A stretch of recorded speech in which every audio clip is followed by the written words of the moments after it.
mais rien ne sort. Si, faut que je vous laisse écouter. Voilà. Hop là. Oh, il va récupérer ses lunettes.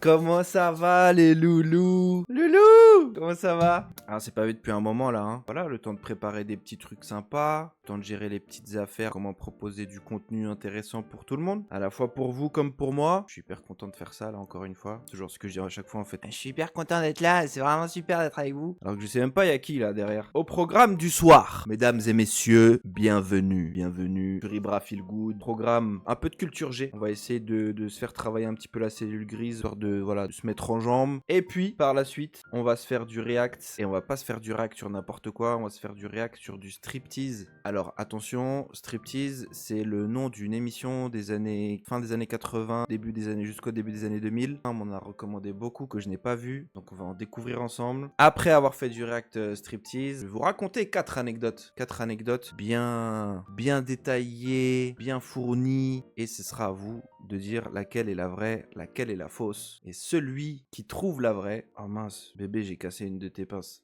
Il aura le privilège, il aura le droit de pouvoir indiquer le thème du jeu d'après qui est le jingle pub parodique. Où là, les amis, on va sélectionner ensemble un petit jingle de 13 à 15 secondes, libre de droit bien sûr, et on va devoir poser avec tout le matos de musique qu'on a ici, qui est à la fois amateur, mais également...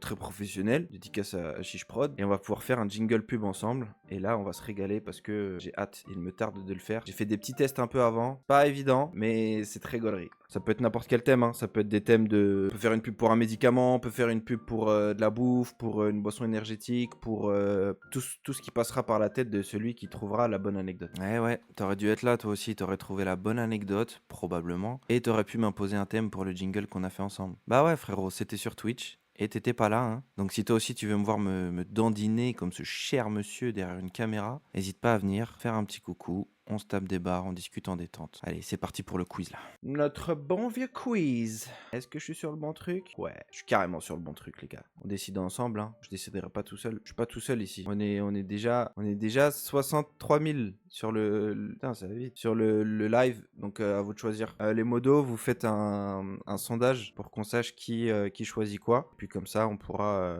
le job de schizophrène. On est un.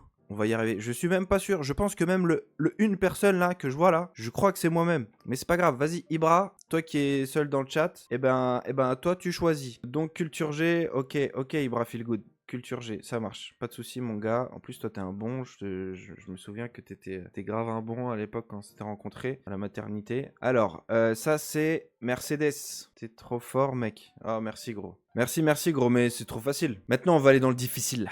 On va aller dans le dur. C'est quoi?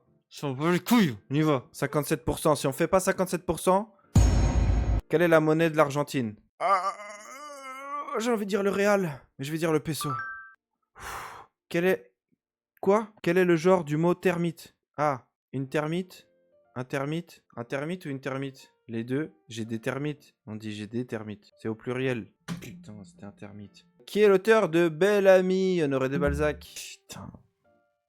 Une merde. Ça en plus, là si j'avais un chat, on l'aurait trouvé. Vous êtes pas là, donc soyez là en fait. Mais si, moi je suis là. Ah merci chat. C'est fou parce que je vous dis un truc et puis vous répondez directement, vous surenchérissez sur le... vous êtes trop fort quoi. Alors, lequel de ces modèles de marque Citroën a succédé à la DS? Après la DS, c'était la... Je crois qu'il y a eu la 3DS. Après, ils ont sorti la Wii U. Et après, la Switch. Donc, je vais dire la CX. Vous voyez, les théories d'Ibra Feel Good, elles fonctionnent, les amis. Regardez-moi sur théorie. Laquelle de ces femmes politiques était surnommée la Dame de Fer? La Dame de Fer quoi? La Dame de Fer tout ou la Dame de Fer un peu de temps en temps? Je suis pas peu fier de celle-là. Qui ont la rêve de la barre de fer, je vous embrasse. Et chat, vous avez la rêve chat de la barre de fer? La Dame de Fer, c'était évidemment Elisabeth II. Ah, je vais regretter. Ah, je regrette, je suis en train de regretter. Lequel de ces trois fleuves est le plus long? Le Rhône, la Garonne, la Meuse? La Meuse? Ça existe la Meuse? Attends, la Garonne, c'est là. C'est... Attends, on est où? C'est là, non? Et le Rhône, c'est dans les Alpes, genre région Rhône-Alpes. J'ai envie de dire la Garonne. C'est la Meuse. La Meuse, fleuve européen traversant la France. Pays où elle prend sa source, la Belgique et les Pays-Bas. la Meuse, qu'on salue du fond du cœur, la Meuse va à un Vourlon de 950... Ah, mais c'est pas pour moi ce quiz là, je comprends même pas tous les mots. À qui doit-on cette citation? À vaincre sans péril, on triomphe sans gloire. Eh ben, je peux pas vous dire. À vaincre sans péril, ça fait beaucoup de péril, hein. Marivaux. Ils auraient dû mettre son nom de famille à Marivaux.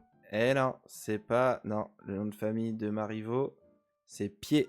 Allez, on part sur Corneille. On part sur Corneille. Allez, on part sur Corneille. On part sur Corneille. On part sur Corneille. Let's go, baby! Voilà! Au bout de combien d'années de mariage fête-t-on les noces d'émeraude? Les noces d'émeraude.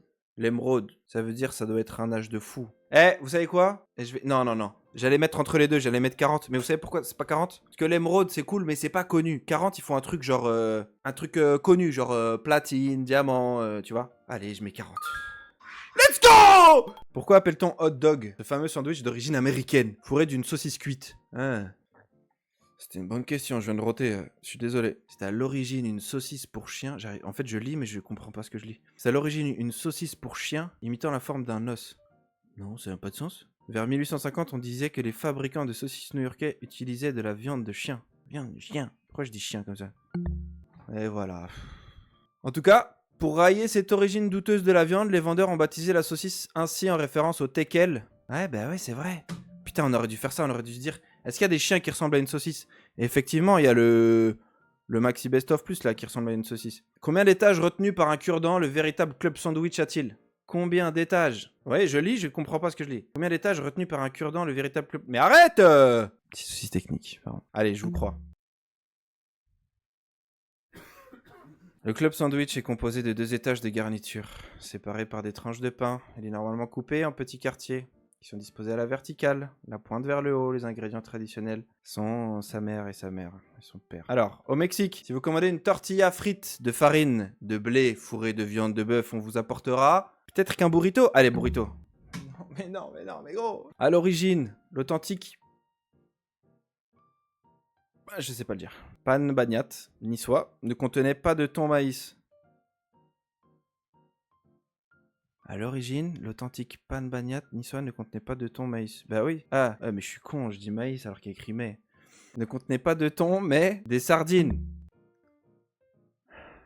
T'es naze un peu. Tu sais quoi, je vais faire une run. Les 5 prochaines, on a bon. Alors, comment appelle-t-on cette demi-baguette belge contenant des frites, de la viande cuite et de la sauce? Un bazooka, une mitraillette, un lance-flamme. Logique.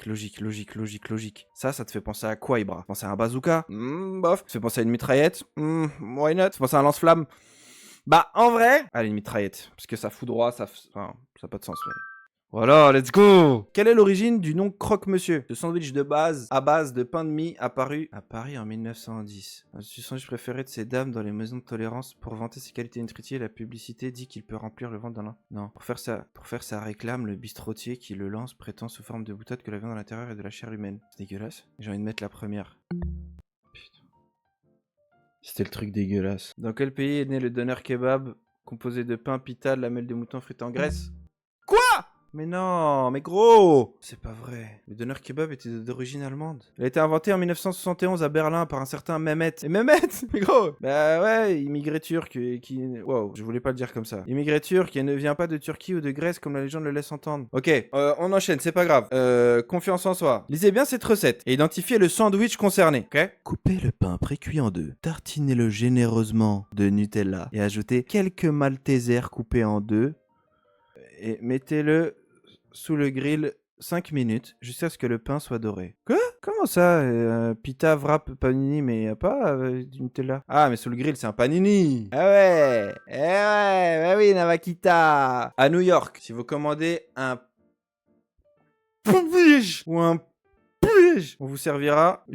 Quoi, ils sont tous dyslexiques là-bas? Un pain au chocolat, un pancake... Non, pas un pain au chocolat. Pancake au sirop d'érable, un sandwich au beurre. Ouais, parce qu'il y a peanut butter and jelly.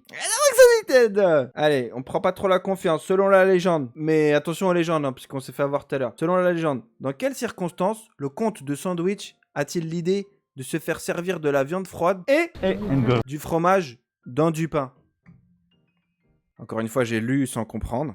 ce mec-là, qui apparemment s'appelle Sandwich, comment ça se fait qu'il a eu l'idée de se faire servir de la viande froide et du fromage dans du pain? Est-ce que, petit A, il était manchot et ne pouvait pas couper sa viande seul? Petit B, j'allais dire Doliprane. Diplomate, très absorbé par ses affaires, il avait trouvé ce moyen pour s'éviter la coupure du déjeuner. Ou alors, petit C, joueur invétéré, cela lui permettait de s'alimenter sans interrompre ses parties de cartes. J'ai besoin de votre aide, les gars. Chat, chat, chat, on reste réveillé là. I need you. La 3. La G, tu sais quoi? C'est ton anniversaire, c'est la dernière question. Eh ben, je vais te suivre, mon pote. Les yeux fermés. Let's go! Et là, il y a vidéo de ouf qui nous attend, les amis. On va faire du react sur du striptease. On va se régaler. À tout de suite. Putain, mais gros, mais tu me rajoutes des... À cause de moi, un autre gamin de 8 ans qui a perdu un testicule en se faisant percuter par un sanglier. Eh ben, si cette première partie t'a plu, hésite pas à me dire en commentaire ce qui t'a plu, ce que t'as kiffé, à t'abonner, un petit pouce bleu, et surtout activer la cloche, hein, comme ça tu rates rien, les prochaines parties arrivent très vite. Et viens sur Twitch, mon Rayou. Allez, des bisettes.